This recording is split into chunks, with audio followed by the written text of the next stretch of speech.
Hello স্টুডেন্টসরা, প্রথম আলো বাংলা শিক্ষা কেন্দ্র ইউটিউব চ্যানেলে সবাইকে স্বাগত। তোমরা যারা ক্যালকাটা ইউনিভার্সিটিতে 5th সেমিস্টার অনার্স পরীক্ষা দিচ্ছ, বর্তমানে তোমাদের CC10 পেপারের শর্ট প্রশ্নের অ্যান্সারগুলো নিয়ে এসেছি, তোমরা একটু মিলিয়ে নাও এবং পরবর্তীকালে যারা 5th সেমিস্টারে উঠবে তোমরাও এই প্রশ্নগুলো ফলো করতে পারো। দেখো, তোমাদের 1 নম্বরে দিয়েছে কমলাকান্ত দত্তর গ্রন্থের প্রথম প্রবন্ধের নাম কি? এটার অ্যান্সার একাকে গায়ই। 2 নম্বরে দেখো, গঙ্গা বিষ্ণুপদ হইতে জন্মগ্রহণ করিয়াছেন বটে, কিন্তু ভগীরথ তাহাকে আনিয়াছেন কোন প্রবন্ধের অংশ? এর অ্যান্সার হবে আমার মন। 3 নম্বরে দিয়েছে এমতো সময়ে একটি ক্ষুদ্র শব্দ হইল মেও। এই মেও ডাক শোনার পর কমলাকান্তের কি মনে হয়েছিল? প্রথম শোনার পর ওয়েলিংটন হঠাৎ বিড়ালত্ব প্রাপ্ত হইয়া আমার নিকট আফিং ভিক্ষা করিতে আসিয়াছে। এটা অ্যান্সার হবে।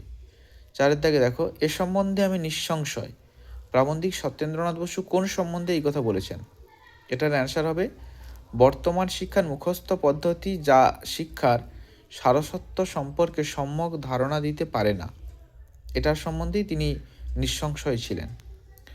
5 দাগে দিয়েছে লালা লাজপত রায়ের বন্দে মাতরম পত্রিকাটি কোন ভাষায় লেখা? এটার অ্যান্সার হবে উর্দু ভাষায় লেখা। 6 দাগের অ্যান্সারটা দেখো, সাহিত্য বিচার করিবার সময় 2টা জিনিস দেখিতে হয়। 2টা জিনিস কি কি? প্রথমেই বলি, তোমাদের কিন্তু এই প্রশ্নটা কিন্তু তোমাদের সিলেবাস থেকে দেওয়া হয়নি। এটা ওনারা দিয়েছেন, এটা দিয়েছেন সাহিত্যের তাৎপর্য প্রবন্ধ থেকে। এই প্রবন্ধটা কিন্তু তোমাদের সিলেবাসে নেই। তোমাদের সাহিত্যের বিচারক আছে আর সৌন্দর্যবোধ আছে। যাই হোক, ভুল প্রশ্নের জন্য হয়তো সবাইকে নম্বর দিতে পারে, তবু অ্যান্সারগুলো দেখে নাও। 2টো জিনিস হচ্ছে, 1 নম্বরে বিশ্বের উপর সাহিত্যকারের হৃদয়ের অধিকার কতখানি, আর 2 নম্বরে তাহা স্থায়ী আকারে ব্যক্ত হইয়াছে কতটা। 7 নম্বরে চলে যাও। এটা মানুষের জড়ত্বের একটা লক্ষণ। প্রাবন্ধিক কাকে জড়ত্বের লক্ষণ বলেছেন?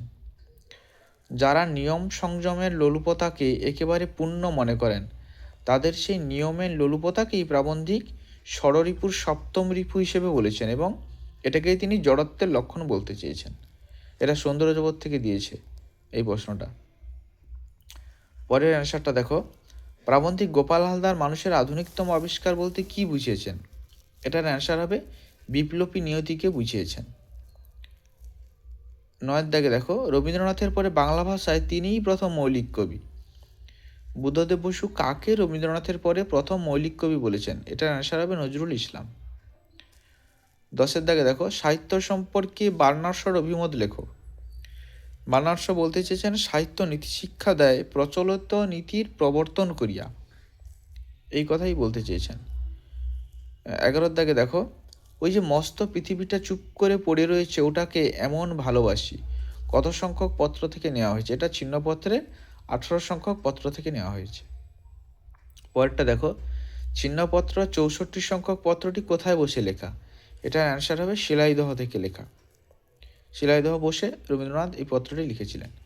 13টা দেখো, ছিন্নপত্রের 106 সংখ্যক পত্রটিতে রবীন্দ্রনাথের কোন গল্পের আভাস পাওয়া যায়? এটা হবে মেঘ ও রৌদ্র। 14 দাগে দেখো, তোমাদের নিয়ে আমি আর কখনো বেরোবো না, উক্তিটি কে করেছে? উক্তিটি করেছে বলু বা বলেন্দ্রনাথ ঠাকুর। 15 দাগে লাস্ট কোশ্চেন তোমাদের ছিল, মনে হলো সমস্ত পৃথিবীটা এমন সুন্দর অথচ এমন বেদনায় পরিপূর্ণ, কোন দৃশ্য দেখে রবীন্দ্রনাথ এমন বলেছেন?